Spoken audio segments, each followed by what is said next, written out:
Hello, my friends.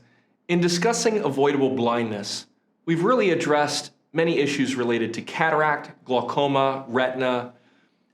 But is there a space to discuss refractive surgery? Let's find out. Today, we talk to Domenic von Planta, COO of SCHWIND. Domenic, welcome to the program. Thank you very much. Hi, Matt. Hi. Great to Glad see to be you. here. Yeah, fantastic. So Domenic, I was just wondering, you've been in the industry a while now. What are your thoughts on avoidable blindness worldwide? It's always a question, let's say, how you define blindness. Of course, usually I think it's defined as a CDVA below 2400 or something like that. And of course, let's say extreme uncorrected refractive errors are usually included as well. Definitely a main challenge. Based on studies, let's say, I understand cataract is one of the main causes, followed by glaucoma and uncorrected refractive errors, AMD, diabetic retinopathy. Let's say refractive corrections are, let's say, our main business from SCHWIND. We also look at, let's say, the other 100 million cases of moderate or severe vision impairment. Fully blind is one big challenge. Most of the time, this let's say, severe vision impairments is then often leading to blindness also. It's a big challenge because it really takes able either child or adult out of the workforce, which could be able to do a lot of things but can't because of blindness. And especially if you look at children, it's particularly challenging because they miss out on education most of the time if they have refractive errors. So it's definitely something which we need to address, let's say, as a community. That's a great point, Domenic. And I'm curious, in terms of the refractive procedures that we see worldwide, that a number of them do, in fact, cause people to then become more productive, cause them to optimize their vision in terms of times when, perhaps they weren't going blind, but they were maybe going legally blind, for example. How many of the patients out there that get refractive surgery are, let's say, in need?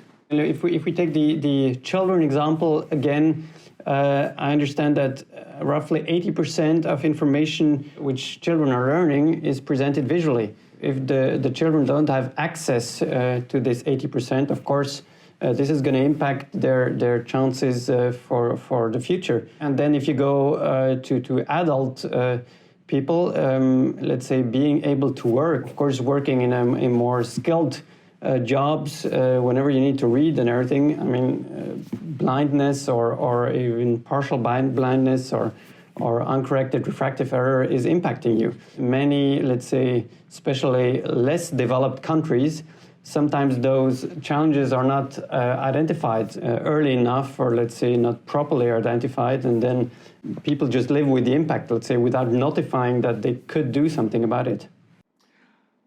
There are many companies in the vision care space, and as I've been doing these interviews, I've also kind of wondered, if there's any obligation on the companies in our field to try to give back to the community of vision care.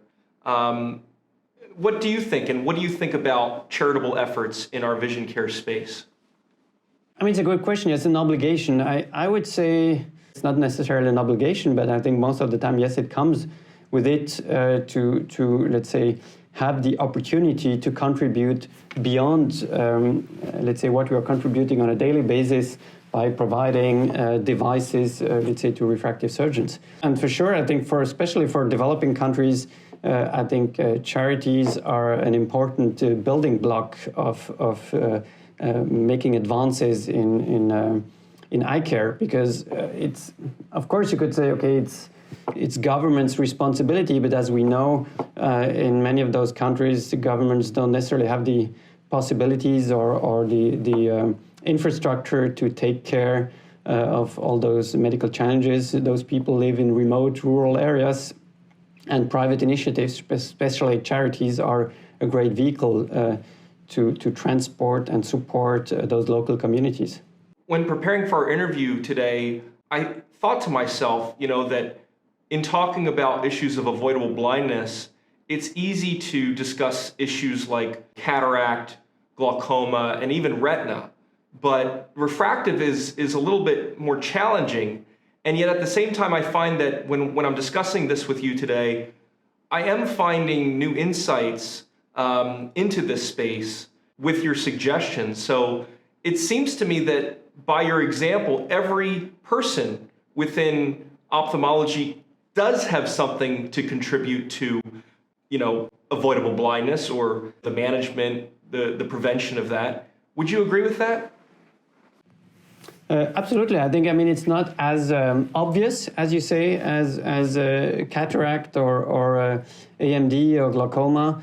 But at the end, I think we tend to forget, yes, how big also the impact can be of just uncorrected refractive errors, be it on the well-being of people only, or let's say, as I mentioned before, which can then have side effects which are not only related to uncorrected refractive errors, but also partially related to that.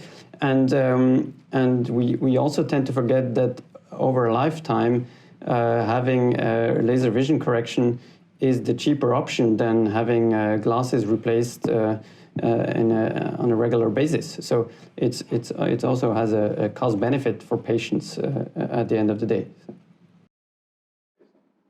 Yeah, and something else that comes to mind is that a lot of people in our industry are now speaking about the myopia epidemic or pandemic that's upon us.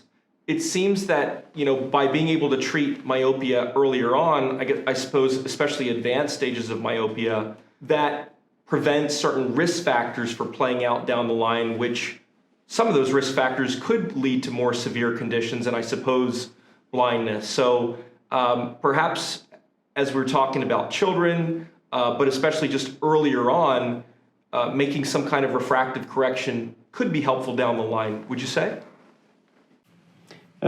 Absolutely, yes. I think, of course, children is since they are still in development, let's say laser vision correction is not necessarily, but for sure, as you mentioned, they're not treating those smaller refractive errors at an earlier stage, be it with laser vision correction or glasses or contact lenses, can lead then to more evolving myopia.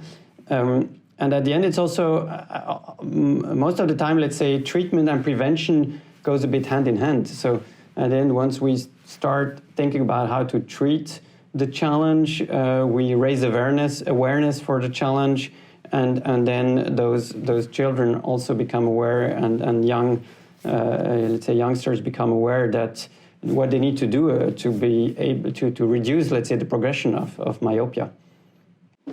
Domenic, thank you so much for joining the conversation today. I hope you felt that it was helpful to advance our movement against avoidable blindness. Absolutely, it was great. Thanks for the invitation.